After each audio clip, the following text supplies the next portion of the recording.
Today's podcast is brought to you by Star Local Media, 14 newspapers and websites with a print distribution of 270,000 homes and monthly page views of 600,000 online. Star Local Media, your community voice for news. Welcome to another edition of the Star Local Media Sports Podcast. My name is Matt Welch. I'm the sports editor here at Star Local Media, and I am being joined by Justin Thomas, who's the sports editor for our Denton County papers, as well as Taylor Ragland, who does sports for Plano, Allen, and Lake Cities. And gentlemen, we are here to talk some high school softball playoffs. The first round of the softball postseason gets rolling on Thursday. Some by-district action. As of now, we kind of have an idea of what the matchups are going to be. There's still a couple seeding, a couple tiebreakers that are still to be determined, but for the most part, we have an idea of which teams are going to be representing at least Class 6A, Class 5A in the playoffs, and we're going to at least devote this edition of the podcast to previewing Class 6A. We'll do 5A later in the week, but we're going to focus on our 6A districts for this one. Starting with let's see, as we look across 5, 6A and 6A, we have an idea of at least I guess we still don't know who the 4 seed is going to be out of District 5, 6A. Marcus and LD Bell, at least at the time of this recording, they're going to play tonight to determine that 4 seed. The winner of that matchup gets Plano in the first round.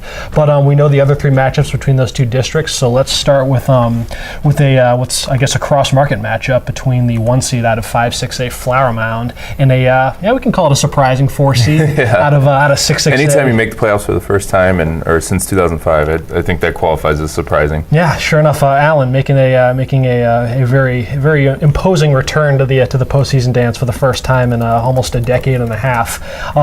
Justin, this Flower Mound team, it's very, I guess, Hebron boys basketball-esque when you look at kind of the backstory to this team. What they went through last year, winning 5, 6A as well, and then getting bounced in the first round by, I believe it was Wiley at that time. But just kind of size up. Is it a similar Flower Mound team to last year, or just kind of how are the Lady Jaguars faring in the playoffs right now? Certainly similar in terms of roster composition. They have a lot of players back from last year's team, and that was actually the second year in a row Flower Mound's last in the first round. So really kind of surprised there because before the last 2 years they had made the third round, the regional quarterfinals. That's a team that you just associate with deep playoff runs. I think 5 years in a row they had made the third round before.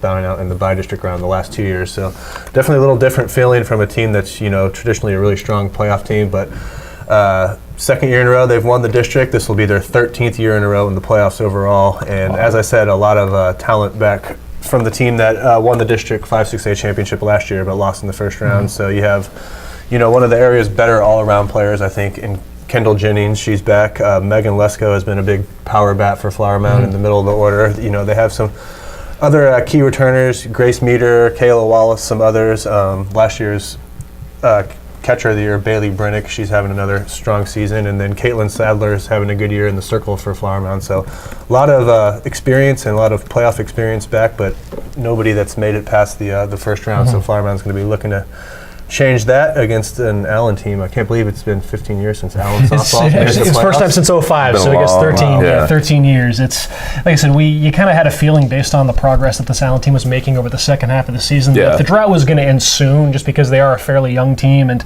they had really shown a lot of promise in Philip Spaniel's second year with the team. But to see, you talk about if you're going to figure out a way to snap a decade plus playoff streak. What a week Allen had. As Taylor, you can attest. You saw their game Tuesday against Plano East. I saw their regular season finale against Wiley.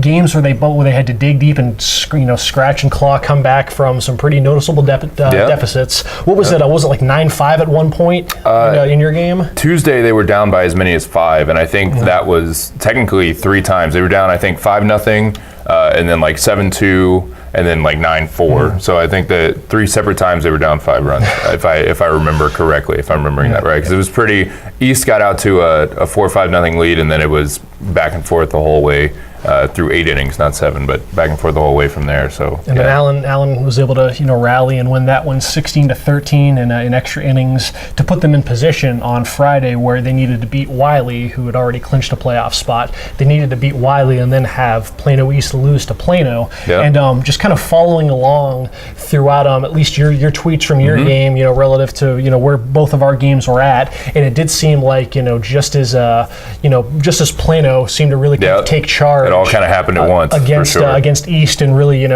put East behind the 8 ball. I mean, it was like in the final score that game was 11-4, and once Plano really made that move, it was the same time when Wiley was making its move against Allen, and because Allen got off to a 4-0 lead against Wiley, then gave up 6 unanswered runs and was down 6-4 entering the bottom of the 7th. And by that point, like the Plano East game was pretty much out of reach for East. So I mean, it was. I'm not sure how many people within the at the park knew that at the time. That I mean, it was right there for Allen if they could just mount one more comeback. And sure enough, they were able to score 3 runs in the bottom of the 7th. They loaded the bases with 2 outs. And then they got a couple clutch singles from Malia Ross and Melanie Meek to seal the comeback win. I mean, it's about as emotional an outcome to a game as I've ever seen a team. As far as just how there were players that were on the having to choke back tears. They were so happy. Yeah. I mean, just it's been a long time coming for Allen. I had some emotion the other way for sure. Yeah, in my game. That was a tough break for the for the Lady Panthers of Plano East. But with this Allen team now, you look at because now that the euphoria kind of settled down, and now we actually have another game to play. This is a thing that we have to do now. Yeah, we have to actually continue playing softball.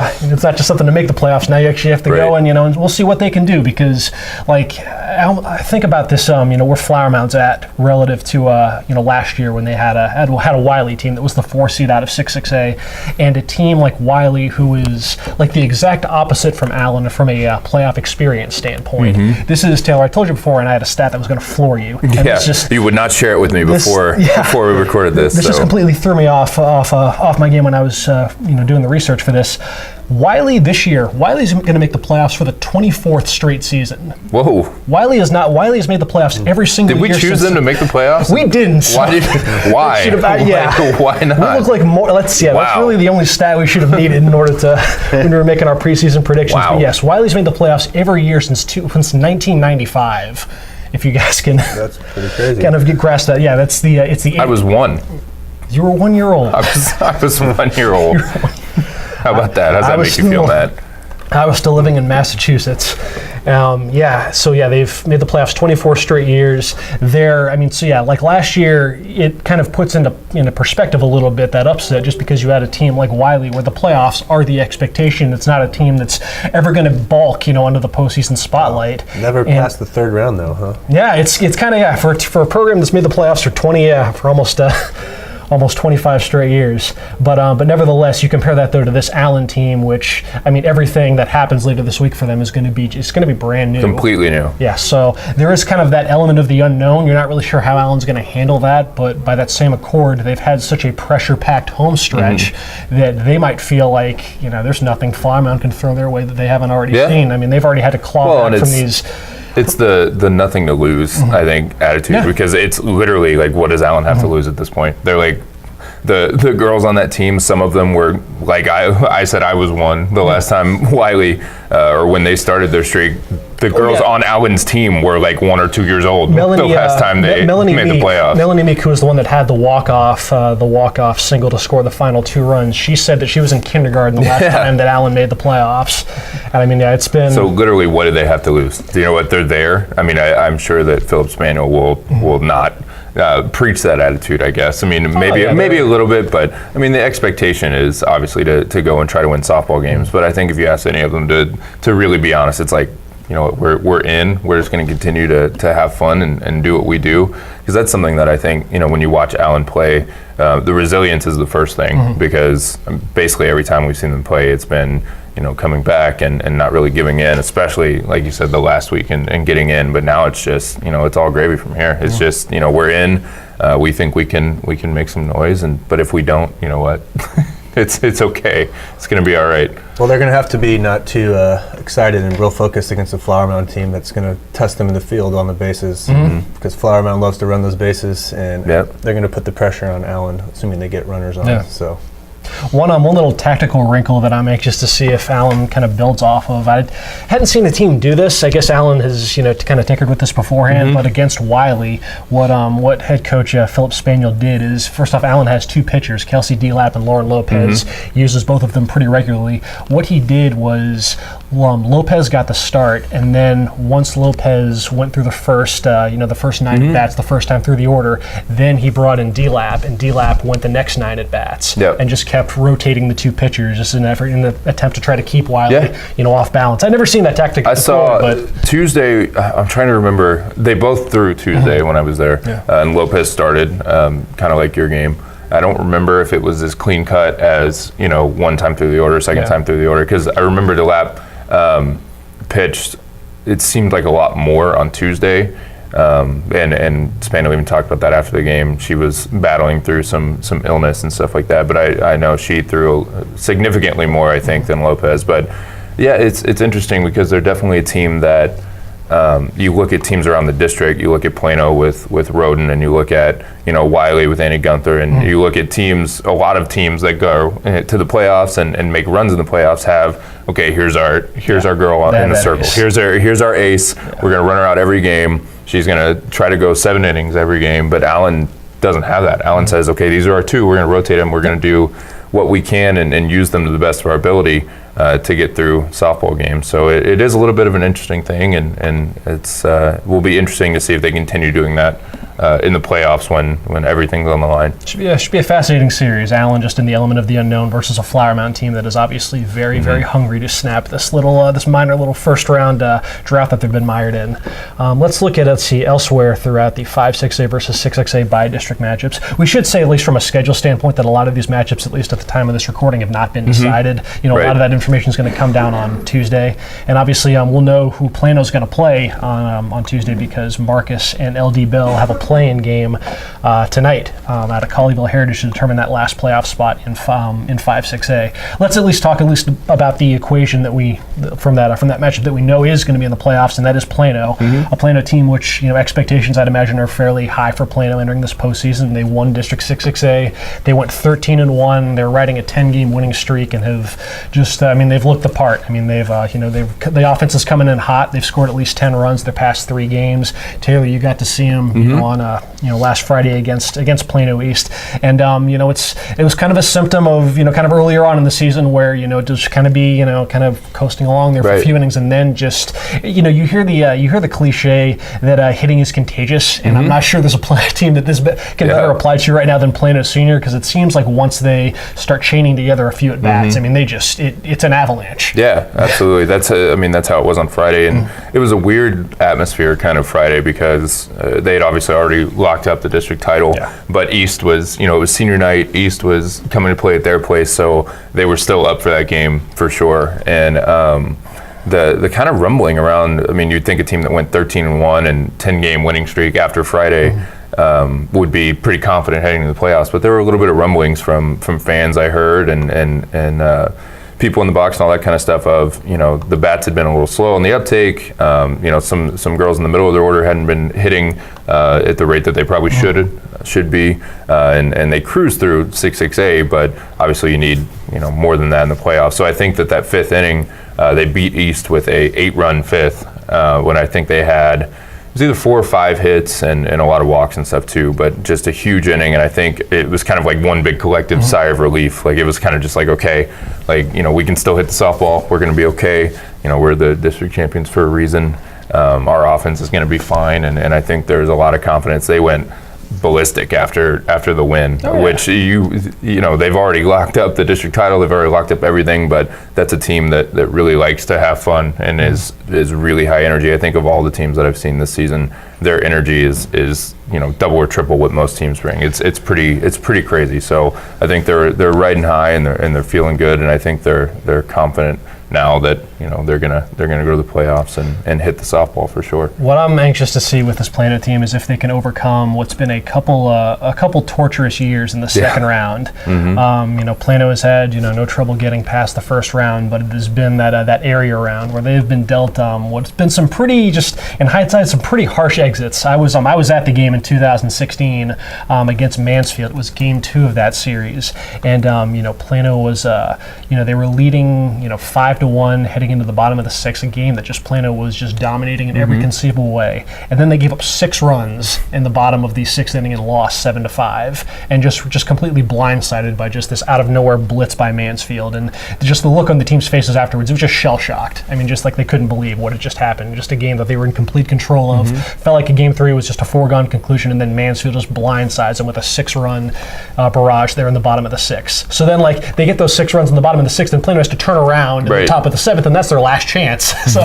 So I mean, yes, it was just tough way to exit. And then last year, they were 1 strike away from eliminating Waco Midway in their second round matchup in Game 3. It was a 2-2 count. I was not at this game, but according to head coach Molly Pipak, it was a pitch from Bronny Roden that was a 50-50 call, whether it was a strike or a ball.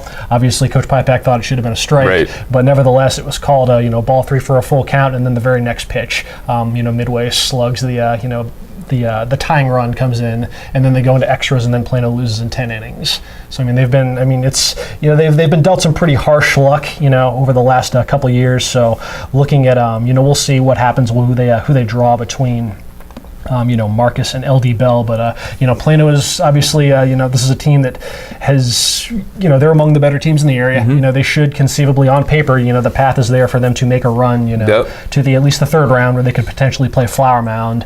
But they've got to slay those get that second round monkey off their back, because it's been their players their senior core players like Bronny Roden, Lindsay Edwards, Emily Knight, like they've been around these past 2 years. And they were very key parts to these teams that entered the playoffs with a lot of promise, but just had some bad luck at the worst possible time. JT, just a quick comment on Marcus, just because they obviously have a chance to work their way into the mix here. We'll see what they can do against LD Bell, but just how are the Lady Marauders faring right now as they look ahead to their play-in game? Well, obviously they split with Bell, that's why you have a play-in game, but got to give some props to Marcus to even get to this point. They start the second half, they're playing Hebron, and they have score 4 runs in the top of the 7th inning to tie up Hebron, and then end up losing in the bottom half on a walk-off hit. So it looked like that might have been kind of the end of their season, but they've came out of nowhere. They've won their last 4 games, including beating first place Flower Mound and second place Carroll to even get to this point. So 4 big wins in a row. So Marcus is playing pretty well and looking to keep it rolling to get back in the playoffs for the second year in a row. How about let's then take a quick look at Hebron versus Denton Guyer. This isn't a cross market one, but obviously, Justin, you cover Hebron. You've been following them all season. At least on Guyer's end, you saw Guyer at least during district. They finished second in 6-6A. I've noticed, just kind of looking over just some numbers. Looks like the offense has kind of cooled down a little bit for the second half of district. It was inevitable, because they were so hot the first half offensively. I saw them play East the first time, and it was a barrage, just completely. Everybody could hit 1 through 9. And it just felt like it kept coming and kept coming. So it was. I think it was less of a cool down and more of kind of just maybe a return to an average that they probably are, instead of just playing with their freaking hair on fire. I did the numbers. They totaled 72 runs in the first half of district, just 32 in the second half. So they they'll see if they can, I guess, reignite that fire against a Hebron team that's plenty familiar with the playoff setting. And another LISD team plenty familiar with the playoffs, and actually not a good sign for Guyer if they're kind of trending down, because Hebron is on the uptick right now. They actually had the best second half of any team in 5-6A. They went 6-1. Their only loss was to Flower Mound. They lost that one 3-0. And they also took Flower Mound to extra innings the first time they played. So Hebron's shown they can play with the top teams. They got a big win over Carroll to lock up the 3rd seed on Friday, 13-10. So a little slugfest there. So and Hebron can hit the ball. Their top 6 hitters are all back, and all having big seasons. Macy Noose, Cecily Thompson, Maddie UC, Madison Butler, Kennedy Hernandez, Audrey Fox are all back for Hebron and having good seasons. Hernandez just went 3 for 4 with 3 RBIs in that win over Carroll. And then Fox is obviously Hebron's top pitcher as well, so she's having a strong season. So pretty balanced team. They've shown the ability to put up runs and do so against some quality pitching. So I think Denton Guyer is going to have their hands full. And that one is going to be Friday out at North Texas. A one game, no series there, just a 1-game playoff in the bi-district round. So I wonder if push for the one series. Yeah, I don't know. I haven't got a chance to talk to Coach Gwynny over there yet, but So yeah, I guess then just before we round this out, just a quick look just kind of around the rest of the Region 1 bracket, because obviously Region 1 has a tendency to kind of be a bit stronger, just across all these all sports. I mean, obviously all eyes are going to be on Keller, who's in pursuit of a third straight state championship, and they enter as the number 2 ranked team in the state per the Texas Girls Coaches Association. You could get, though, I mean, it's just because if you look at teams like Plano and Flower Mound, a lot that's key to a deep playoff run can sometimes just be where you're seated, just relative to the other powerhouse teams in that region. And the top half of the Region 1 6A bracket, you've got Keller. Keller is in that portion, as is Mansfield, who is ranked number 3 in the state. Those two teams could conceivably play in the third round. So you'd have, that those two will take care of each other at some point. You've also got Duncanville, who's ranked number 7 in the state in that top half. So the ingredients are there for at least Plano and Flower Mound. Flower Mound's actually ranked number 13 in the state. Plano at number 18 per the TGCA. They could conceivably play in the third round, and I mean the path is there from if you just look at kind of where the power lies in that bracket. It seems like the top half, the path that Plano and Flower Mound won't have to worry about until the regional finals. Right. If they're able to advance that far. So I mean, it's the roadmap is there for either of those teams if they can get hot to it, to make some noise for the postseason. So we've actually got a few other districts to talk about. Did we mention that 6-6A swept this playoffs last year? We didn't, but yeah, that's also another fascinating subplot too, because you wouldn't expect that with just the job that Louisville ISD does. But yes, this was one of the few sports last year between these two districts where you had a clean sweep on one side. 6-6A took care of business, and not in in a lot of those games weren't all that competitive, if I recall. So. It's the onus is on District 5-6A to return fire and at the very least try and see if they can make this a bit more competitive than it was at this point last year. But let's see, before we finish up with the taking a look at 9-6A, 10-6A, and 11-6A, we're going to quickly shift gears to track for our Fast Forward Rewind Student Athlete Spotlight. We're halfway through the track and field postseason. Last week, McKinney North, the 2-time reigning state champions on the girls' side, they captured their 4th consecutive area championship. One of the runners who has been very integral to that effort has been Jania Martin, one of their star sprinters. For our student athlete spotlight this week, Kendrick Johnson was out and chatted with Jania on just the progress that she's been making this season, as well as the Lady Bulldogs as they prepare to defend their state championship. And here's what she had to say. Kendrick Johnson coming to you once again for our Fast Forward Rewind segment. This week's guest, McKinney North star sprinter Jania Martin, 5-time state champion individually, 2-time runner-up. So what's your goals going into the season since you've done so much already? You've done what some people done a career already. You still got one more shot at this. Yeah, we do. Basically just to stay focused as a team together. So focus on our goals, not like jump ahead to, even though we have accomplished so much great things in the past, that's still the past. And we're just looking forward to the future at one meet at a time. So really just staying focused and being positive with each other. On an individual level, how big a deal is to get that 200 goal back around your neck? That is a big one. That's a big goal in mine.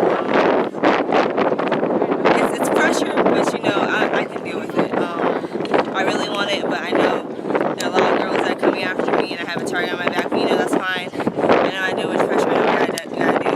So hard this week, and when I see the regionals, I'll be ready.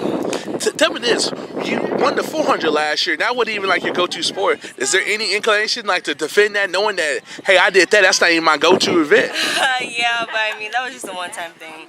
I decided to try that out, just because that was just an opportunity that was that year. But, that's fine. I did it once. I'm happy with it, and, just give it to the actual 400-meter runners that run it. That's not my race. I just went, just to try it out. It went good for me, so I'm really blessed that happened, but yeah, I'm just going to leave that to that because the 200 is my baby, So was that, even though you, as great as a season you had, is that kind of like the negative that you need to keep you focused this year, getting second last year? Or just one of those things that it just happened and you just learned from it? I learned from it. It did kind of sting that I got second, but that was the result. I placed. I was happy with it. But this year, it's redemption to get it back. So yeah, I try to keep that in mind.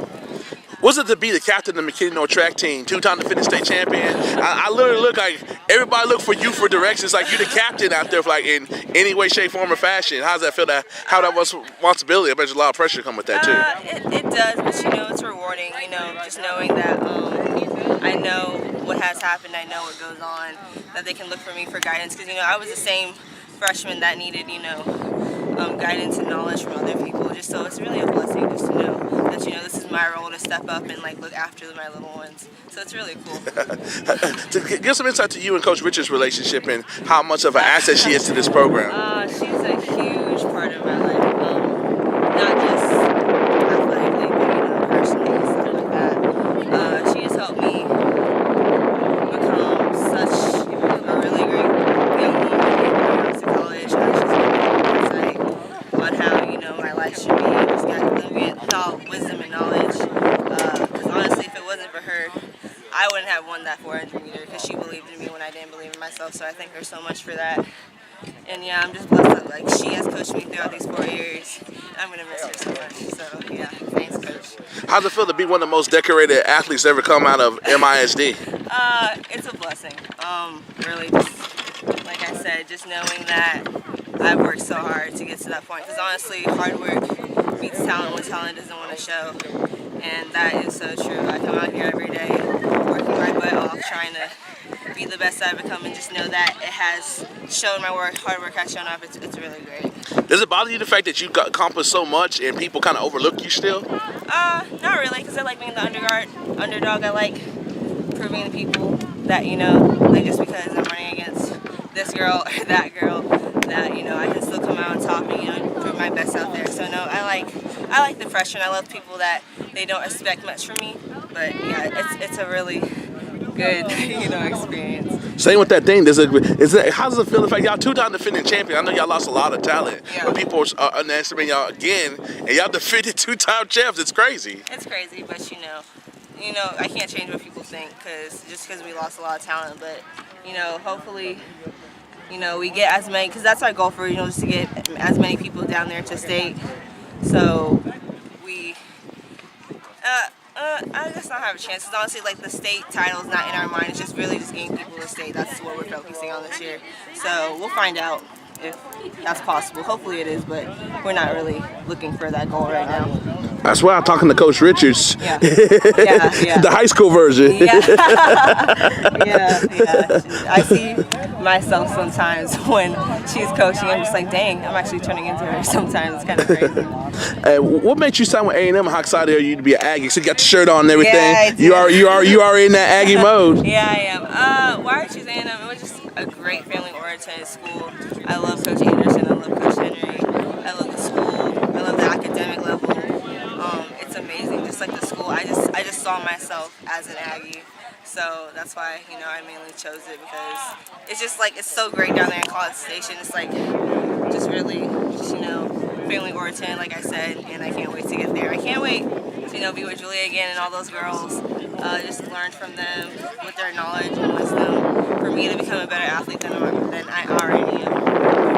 How much is their knowledge, the fact that they're down there right now, they're giving you information that gets you ready? How much is that going to get you ready for that next level before you even get there? That's going to get me pumped, just knowing that they're going to have my back. Because I love hanging out with them. They're such nice people, wonderful girls that are just so sweet and positive to be around.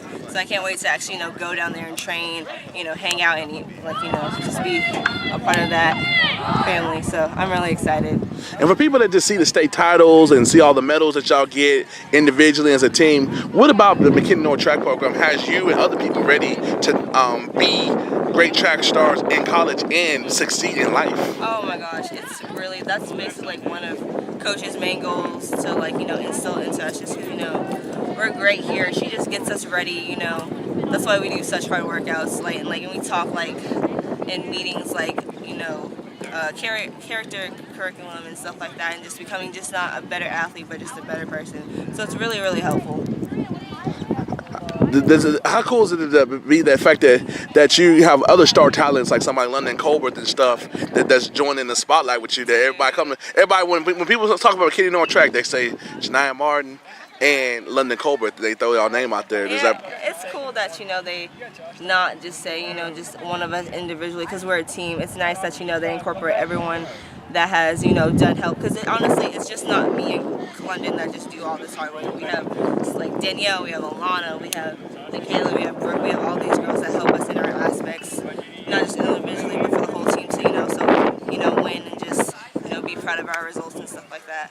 How cool is it to get that fourth, all 4 years, get through area Yeah. and be able to put that 4 up last week? It was really nice. It was really nice because all how hard this year, especially, is all years have been challenging, but this has been, the most challenging since there's a lot of great schools and a lot of great competitors. It was really just, a refreshing feeling when we heard our name and we just screamed. We were just like, yes, we did it. It was really, rejuvenating. Is it any harder to be around people that, like, what y'all about to go through, but the next couple weeks, the others, besides like somebody like London that was here last year, most of these girls don't know what y'all going to have to go through the next 3 weeks. Is that something, how you going to be able to portray your experiences to help them out? They know. We've seen them. We talked about it. But I feel like that pressure also gets us ready, just knowing that, we're going to go up to the best schools in Texas. But I feel like, as long as we hang in with them, we can, possibly, hang in with them and, surprise some people. So, yeah. Well, so you anchoring this year? Because last year you were either one or two. I was first. I am anchoring. It's, some tough shoes to fill with Julia, but, I'm excited to push it. I'm going to do this for my team. And I'm just excited to get down there and just, get that stick and run. So, yeah. And then you got a message for Bulldog Nation and people seeing this video that's been supporting you for all these years? Thank you for supporting me. I appreciate it. Especially to my haters that haven't, said stuff. But, I'm here now. And I'm proud to be with them. And I'm so thankful for my family and my team for, giving me that love and support.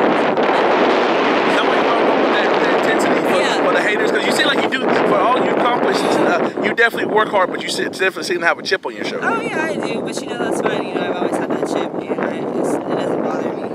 I've dealt with it. I know how to deal with the pressure, like I said before. And it's nice to have it, but I just have as much haters as I have that more of supporters, so that's fine.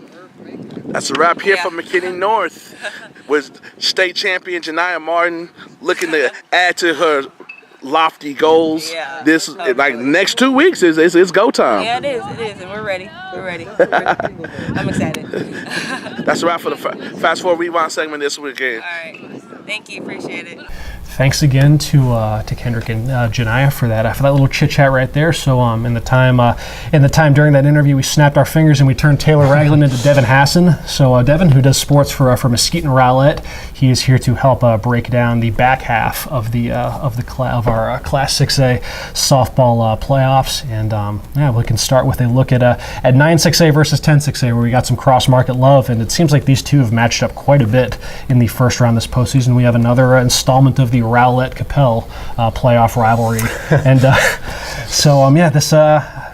I'll let you guys kind of take it from here. Just Devin, I guess start with Rowlett and what the Lady Eagles are up against heading into the postseason. Well, this is the 14th straight year that Rowlett's made the playoffs. They're no stranger to the postseason, but this is not the same kind of Rowlett team that we've seen in years past, just because last year they won the co-district championship, but they graduated essentially their entire starting lineup. And it was very few times during this run of playoff appearances have they been hit that hard by graduation. So they were simply just trying to plug a lot of new players into some holes, having some different players kind of step up, and they struggled a little bit. I mean, they got hit hard by the weather also early on. And at a time when they needed innings, they were only able to play 6 non-district games before the start of the 10-6A season. They went 0-6 in those games, so they took their share of lumps, kind of turned things around during the 10-6A season. Say what you will about the top to the bottom quality of that district. That probably had a little bit to do with it, but they did what they had to do to earn that 4th seed. There is a little bit of experience left. Kayla Castillo was one of the key players in last year's run. Kristen Bisong has stepped into the starting pitching role.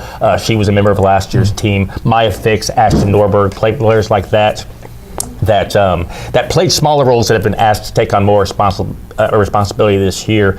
They've had some players step up. I mean, Jessie Davison is a nice little freshman. She's pitched for them. She hits in the leadoff spot. Emily Everett, Caitlin Dotts, Kelsey Dotts. They've had some players step up. But again, from a firepower standpoint, I don't know if this is the same kind of Rowlett team that we've seen in the past. They have not missed out on the second round of the playoffs since 2008. Wow. But extending that streak against a very, very good Coppell team is going to be a tall chore. Yeah, Coppell team that's kind of,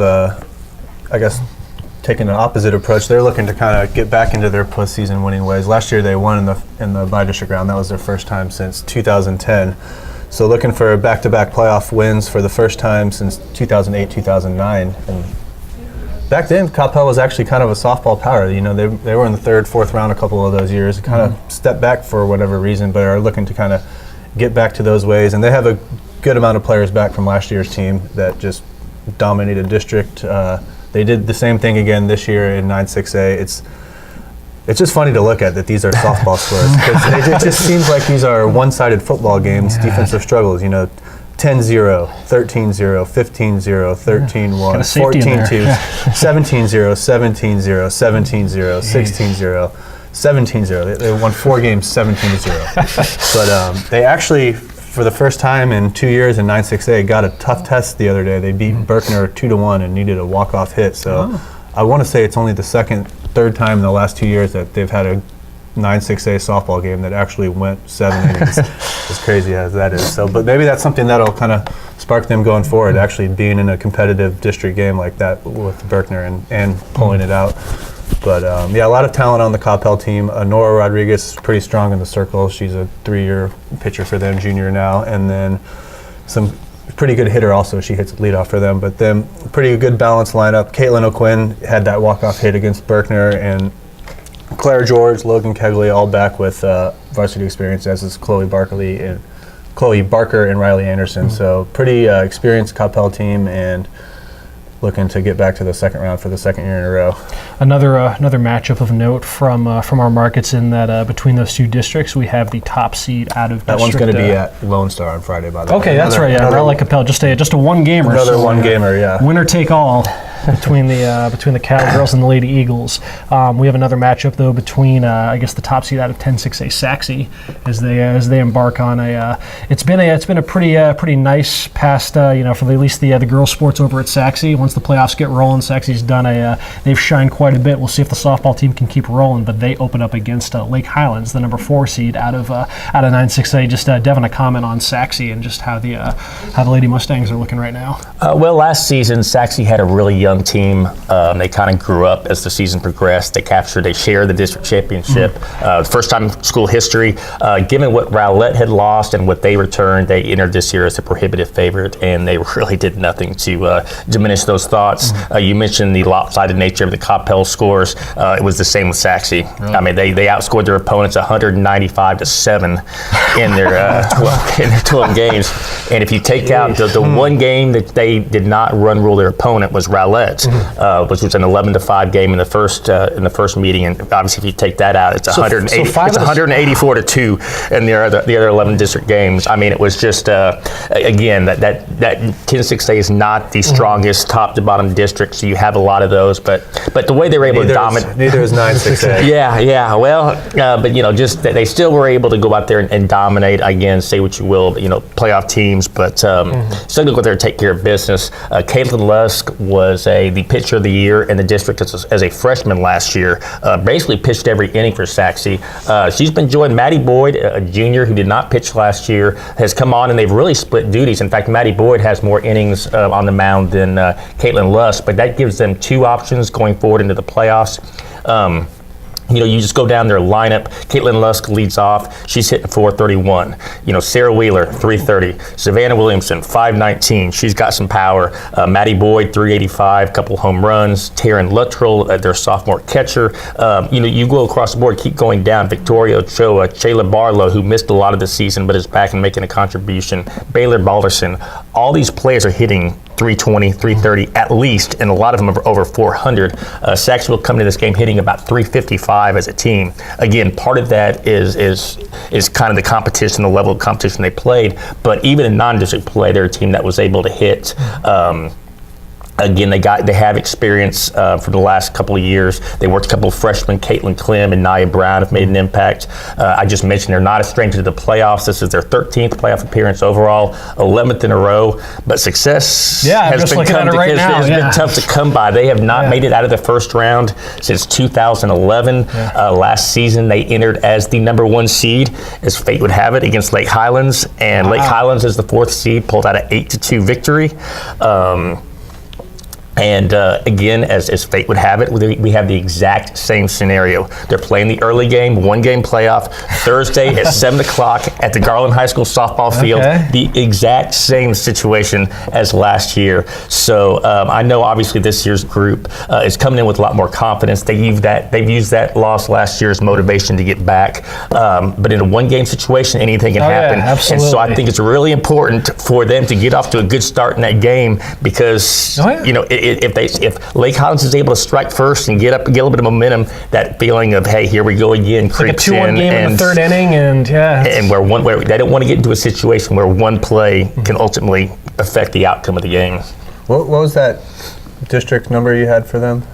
The scoring? The overall scoring was 195-7. Okay. Which I don't even know if Coppell gave up 7 runs. No, Coppell's was 152-4. So, including Lake Highlands, they outscored them 30-0 in their 2 games. And you mentioned the game against Berkner.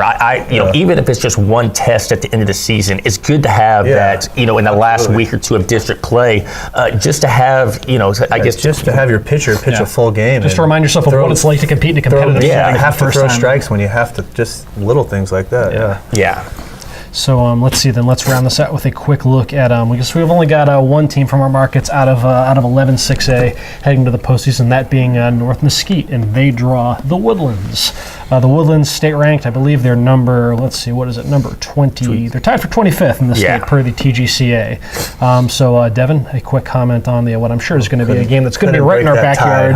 Couldn't break that tie for 25th. Yes. Between the Lady Stallions and the Woodlands. Well, as is the case with every one of these 11 6A, 12 6A matchups, it's really hard to get a feel on just how good. I know the Woodlands is strong all across the board in all sports. You'll run into that. It always seems like if a Mesquite ISD team is 4th seeded going into the playoffs in whatever sport, they always seem to be playing the Woodlands because the Woodlands always seems to be district champion in whatever sport that is.